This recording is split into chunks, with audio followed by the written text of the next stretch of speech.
ఏందో అక్కడ కోట అక్కడ కోట ఉంది. ఈ కోటకి ఏం పేర్లు ఉండేవో నాకు తెలియదు. ఆడేదో గుడి ఉంది, ఘంటసాల శ్లోకం ఒకటి వస్తుంది.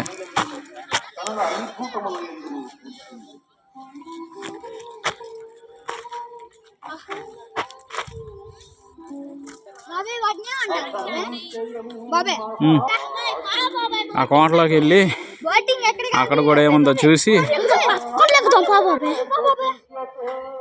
వెళ్దాం. అదిగో ఆ కొనపడే కొండ ఎక్కాలంట. ఇప్పుడు మా టార్జన్ గాడు అది ఎక్కుదాం అంటున్నాడు. పోయి ఎక్కేసి వస్తాం.